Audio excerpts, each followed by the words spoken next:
तू बढ़ के मारेगा और तू चाहेगा हम चुप रहे। सुन, अगर तू पानी बंद करेगा इंशाअल्लाह हम तेरी सांस बंद करेंगे, इन दरियाओं में फिर खून बहेगा। हमें लाइन ऑफ कंट्रोल पे हैप्पी दिवाली करनी होगी, हमें लाइन ऑफ कंट्रोल को आग लगाना होगा। कश्मीर को एक दाग लगाया गया है अभी। वो ये कह रहे हैं कि हमें पानी बंद करना है, वो मगर कश्मीरी ने नहीं लगाया। ये जो हमारा फ्यूचर है ना, आने वाला फ्यूचर है, ये इस पे दाग पड़ा है। फेलियर हुआ है। Indus Waters Treaty of 1960 will be held in abeyance with immediate effect. 26 से जायद सयाहों के कत्ल के वाक़े के बाद पाक भारत तनाव बहुत बढ़ गया है। भारतीय मीडिया पाकिस्तान पर इस हमले का इल्जाम लगाकर अपनी हुकूमत पर पाकिस्तान से बदला लेने के लिए दबाव बढ़ा रहा था। पाकिस्तानियों को 48 आवर्स का टाइम दिया गया है। कहा यह जा रहा है कि पाकिस्तान बंजर हो जाएगा। मोदी साहब ने आज पाकिस्तान की चूड़ी टाइट की तो पाकिस्तान के टीवी पर हाफिज सईद के पुराने बयान चलने लगे, जिसमें वो भारत को साफ साफ धमका रहा था कि अगर पानी रोका तो खून की नदियां बहेंगी। ये प्लान करेंगे, ये कहेंगे कि हमें प्लीज, ये उनका mind. You have to understand the mindset of the government. Mindset ये है, अब पाकिस्तान क्या कहता है कि ये जो इंडस वाटर का जो सिस्टम है that basically originates from Chinese Tibet, ये सारे के सारे वहां से होता हुआ, कश्मीर से होता हुआ पाकिस्तान आता है।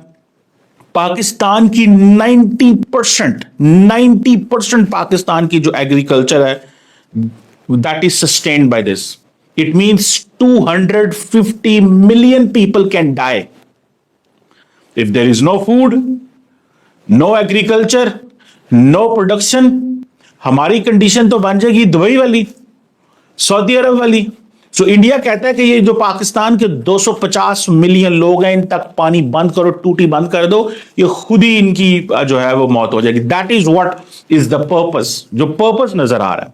देन आप देखें कि अब जो इन Indus water, just to make you guys understand, 1960 का जो इंडस वाटर ट्रीटी था, इसके तहत इंडिया को 3 दरिया मिले। India got 3 reverse. रावी, ये जो लाहौर में है रावी, सूख चुका हुआ है। पहले भी हम कभी वहां से गुजरे तो वहां पानी नहीं होता, अनटिल एंड अनलेस कि वहां पे इंडिया जब पानी छोड़ता है या फ्लड्स आते हैं या मानसून आता है तो तब की बात है। दूसरी बात, ब्यास, देन सतलुज, ये कसूर और इस साइड पे वो पाकिस्तान की उस इलाके में। फिर देन पाकिस्तान के पास 3 स्ट्रेटेजिक रिवर्स हैं जिनका पानी आता है। द वन इज इंडस, जो पूरे सिंध और वो सारा पाकिस्तान से गुजरता है। Then it is Jhelum, then it is Chenab, जो हमारे ये पंजाब और इसमें आता है। तो इंडिया जो है वो कहता है जी कि पाकिस्तान का पानी बंद करो, पाकिस्तान का पानी बंद करो। इनका जब टूटी बंद होगी, पानी बंद होगा, इनकी जिंदगियां बंद हो जाएंगी। और मजे की बात यह है, अब पाकिस्तान को जो एनुअल नीड है वो तो बहुत ज्यादा है। इंडिया ने 2 आई थिंक 3 हाइड्रो प्रोजेक्ट्स भी लगाए हैं।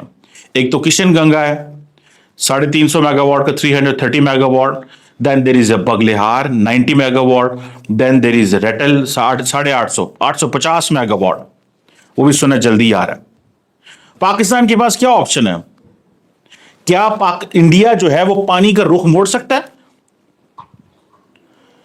मतलब बात तो है ना, क्या इंडिया पानी का रुख मोड़ सकता है? क्या जो हिमालयन जो टेरेन है उसमें इंडिया पानी का रुख मोड़ सकता है? क्या कुछ स्ट्रैटेजी है इंडिया के पास? ये जो वो कर रहे हैं, पाकिस्तान का व्यू है कि इंडिया जो है it does not have that kind of a situation. इसके पास ऐसा कुछ नहीं है कि वो उस पानी का रुख मोड़ सके। अब जरा आ जाए, ये जो मूव है पर्टिकुलरली ये पाकिस्तान की तरफ से ये जाना जा रहा है क्योंकि नरेंद्र मोदी पॉपुलर है, क्योंकि वो जो आइडियोलॉजिकल प्रिंसिपल या पॉलिटिको रिलीजियस या सोसाइटी से जो पॉलिटिको रिलीजियस उनकी जो आइडियोलॉजी है उससे वो सोसाइटी के बहुत करीब है। So what ever he does, people, लोग उससे खुश होते हैं, एक लार्जर तबका। लेकिन एक बहुत बड़ा तबका है जो ये समझता है कि नहीं ये गलत किया जा रहा है। लेकिन एक बहुत बड़ा तबका है जो नरेंद्र मोदी के साथ है, because Narendra Modi wins the election, वो इलेक्शन जीतते हैं। अब आ जाए, जो मैं पहले बात बता रहा था कि 1965 की जंग हो, 71 हो, बॉर्डर स्कर्मिशेस हो, कारगिल हो, 99 कुछ भी हो, इस एग्रीमेंट की वजह से भारत, और ये जो एग्रीमेंट है ये बहुत बड़ी चीज है। ये इतनी बड़ी चीज है कि सुबह से I am getting so many request from so many people around the world कि ये क्या हुआ है, हमें जस्ट मेक अस अंडरस्टैंड। दूसरी बात ये है कि इंटरनेशनल लॉ, अब पाकिस्तान ये कहता है, आपका क्या ख्याल है, नरेंद्र मोदी इंटरनेशनल लॉ की परवाह करेंगे फॉर हिज नेशनल इंटरेस्ट? जाओ दुनिया की अदालतों में जो करना है कर लो, जाओ जो होता है कर लो, दिस इज हिज माइंडसेट। वो कहते जो करना है जो कर लो। क्या कर लोगे भाई, क्या कर लोगे? तुम कर क्या सकते हो बताओ मुझे। वो क्या कहेंगे, वो कहते हैं इंटरनेशनल लॉ जो है वो पाकिस्तान को क्या करता है, क्योंकि पाकिस्तान इज अपर रिपेरियन, तो हमें सॉरी पाकिस्तान जो है बीइंग एन वो जैसे कहते हैं लोअर रिपेरियन है, सो जो अपर रिपेरियन है वो पाकिस्तान का पानी नहीं रोक सकता। लेकिन एक और सवाल भी है, India is also lower riparian in front of China. If Pakistan is lower riparian in front of India, then India is a lower riparian in front of China. And याद रखें, ये जो इंडिया अगर फॉर एग्जाम्पल अपने इस अल्फाज को वो कहते हैं कि हम नहीं मानते यार, कौन सा इंटरनेशनल लॉ, हम जाएंगे देखेंगे हमारी डेमोग्राफिक सिचुएशन बदल गई है, हमारी आबादियां बढ़ गई हैं, हमें पानी चाहिए, हमारे यहां से पानी गुजर रहा है, नया फार्मूला तय करें, नया फार्मूला। और बहुत सारे लोगों का ये कहना था, ये ऑब्जर्वेशन थी कि 370 के बाद नेक्स्ट चीज इंडस वाटर ट्रीटी थी, और बहुत सारे लोगों ने इसके ऊपर काम करना शुरू कर दिया हुआ था कि हाँ इंडस वाटर ट्रीटी खत्म कर दो, पाकिस्तान के साथ स्क्रैप करो, there is no need for that. अब मुझे ये बताएं कि अब इंडिया जो ये कह रहा है कि जनाब हम अब जो कश्मीर है वो क्या सारा माउंटेनियस रीजन है, अब पाकिस्तान कहां पे खड़ा है? If you understand Pakistan mindset, वो कह रहे हैं ये ब्लफ कर रहे हैं। पाकिस्तान कहता है जी ये ब्लफ कर रहे हैं, कि पाकिस्तान खड़ा हुआ कहां पे इस सिचुएशन के अंदर कि जो मूनसून वाटर है वो आएगा तो इंडिया कैसे वहां पे डैम्स बना सकता है, ये वाटर रिजर्वायर्स बना सकता है, वहां पे बिलियंस ऑफ डॉलर्स चाहिए, एक state of the art engineering चाहिए, कैसे करेगा इंडिया ये?